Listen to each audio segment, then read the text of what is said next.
Well, here we go. Here we go. I was having such a good day, too. Such a good day. I'm going to try to continue to have a good day. This is partially the what many people would call, allegedly, the distraction that I did not want to hear about.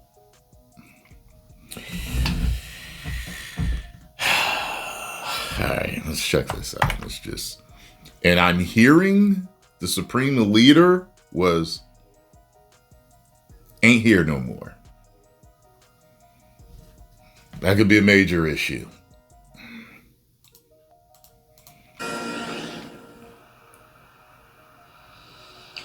We join you right now with breaking news from the Middle East. Israel has launched preemptive airstrikes against the Islamic Republic of Iran, going after a variety of positions inside the country. Israel's Defense Minister Israel Katz declaring a special state of emergency across the country. Just moments ago, air raid sirens were sounding here in Israel's second largest city of Tel Aviv and across major population centers here in the Middle East, warning civilians to stay close to protected areas, to bomb shelters, understanding that in the minutes and hours ahead, Israel may come under direct Iranian attack. We are getting a new statement from Israel's Defense Minister, Israel Katz. He says, in part, the state of Israel has launched a preemptive strike against Iran. Defense Minister Israel Katz declares a special and immediate state of emergency across the entire country. The state of Israel has launched a preemptive strike against Iran to remove threats to the state of Israel. As a result, a missile and UAV drone attack is expected against the state of Israel and its civilian population in the immediate time frame. Remember, there has been an ongoing U.S. military buildup across the region for the past 2 months.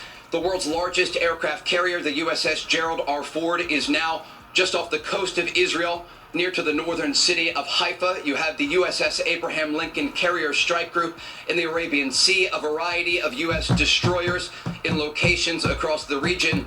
And of course, U.S. fighter jets, not only here in Israel, but also in places like Jordan. You heard just last night President Trump talking about what he prefers, a peaceful and diplomatic path that was offered to the Iranians, understanding, though, that they have been incredibly difficult in the past to reach agreements with. And while the president sent his negotiators to the region, to Oman, and then ultimately to Geneva, Switzerland over the past month, both U.S. Special Envoy Steve Witkoff and his son-in-law Jared Kushner, ultimately the coordination was happening at the highest level, we understand, between the Americans and the Israelis if a decision was made to launch such a strike. And so we are waiting to get additional information from Israeli and American sources to determine what exactly has taken place. But I'm going to give you all of the updates that we are getting in right now as we receive them. We understand, according to the Transportation Minister of Israel, that Israel has now closed its airspace to civilian flights. Again, this is a precaution, understanding that the Israelis now are bracing for a variety of incoming possible ballistic missile and UAV attacks against their country. Remember, we were reporting here live during the 12-day war last June as the Israelis and the Iranians exchanged blows. And the Iranians have the ability to... Meanwhile, the Ukrainians and the Russians are still fighting, aren't they? ...launch ballistic missiles. They take about 12 minutes to get to Israel, and they can cause significant damage to major population centers here. We also know that Israel has a variety of air defense systems at its what's this called, the Iron Dome? Some of those include the short-range systems, the Iron Dome system, the Arrow system, and also David's Sling. You also have Patriot missile defense systems and THAAD systems provided by the Americans that were deployed here in preparation for the possibility that a decision was made to strike Iran, understanding that there will be a response, as we saw over not just during the 12-day... Somebody on their phone on their roof watching the chaos.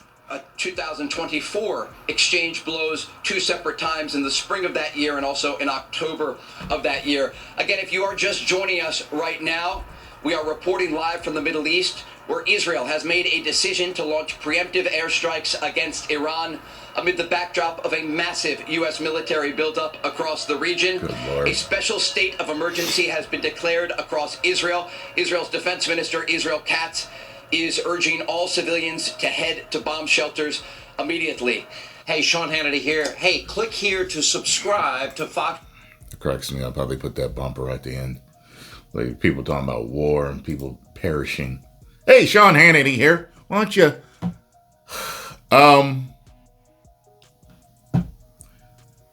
It is what it is. They're gonna do what they want to do. Just waiting for the big guy to handle things. You know what I'm saying? I don't even know what to say with this. I'm gonna have to wait for more. But if their supreme leader is gone, depending on how they function, that could be a good thing or a bad thing. You know what I'm saying? Sometimes when someone's leader gets taken out, they're deflated. But sometimes when that happens, people rage and they're empowered. So I don't know what the hell's going to happen. I hope this ain't the opening stages of WW3. I'm going to go for a workout. I'm going to stretch. I'm going to walk and I'm going to de-stress and feel good. I'm going to control what I can control. And I'm going to pray. And yeah. Okay, guys. Post the comments down below. Let me know what you all think. Let me know if you've got any more details. And yeah, more videos to come. More gameplay to come today for Resident Evil 9. I got a live stream to do with WWE to do. Got a lot to do today. All right. Talk to you later.